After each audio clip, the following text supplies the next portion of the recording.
Did you know that a share of Google, which sold for $506 in 2011, could have been bought in 2004 for about $100? Apple, selling at $336 mid-year in 2011, could have been bought for $3.02 in 1984. And what about Microsoft? Selling at $26 on June 30, 2011, Microsoft could have been bought, adjusted for stock splits, in 1986 for 8 cents. Make a few investments like these in your 401k and you could retire early. But don't give your notice quite yet.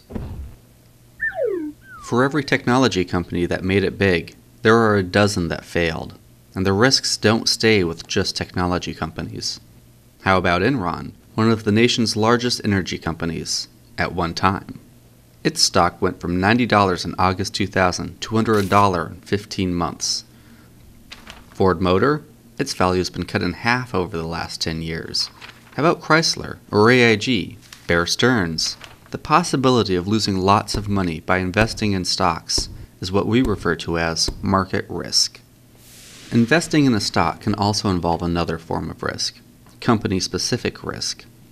You may have thought correctly that it was time to invest in technology stocks, but you picked a company whose operations, or product, or business environment caused it to underperform other companies in the same industry. Its business failures and poor stock valuations had nothing to do with the overall economy. Foolishly, some people have invested a very large percentage of their portfolio in just one or two companies that failed spectacularly. Obviously, they never took to heart the general principle of never putting all of your eggs in one basket. Well-diversified stock portfolios avoid company-specific risk, and long-term, they can reward you for the market risk you take. Diversification means that you own a wide range of different types of stocks, easily categorized as companies here in the US or overseas, and by capitalization, meaning how big they are.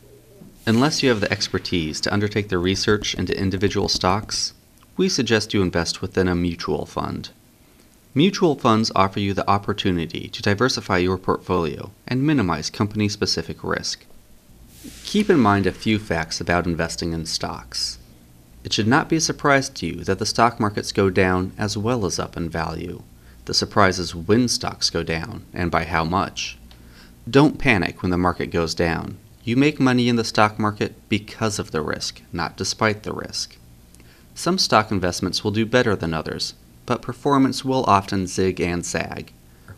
It's impossible to always know with certainty in advance which stocks will perform better than others. We think the secret to investment success does not require you to know in advance when the market goes up and down. Success comes from owning a well-diversified portfolio, one whose risk is right for you and your circumstances, and one that you can own long-term through the inevitable ups and downs of the financial markets.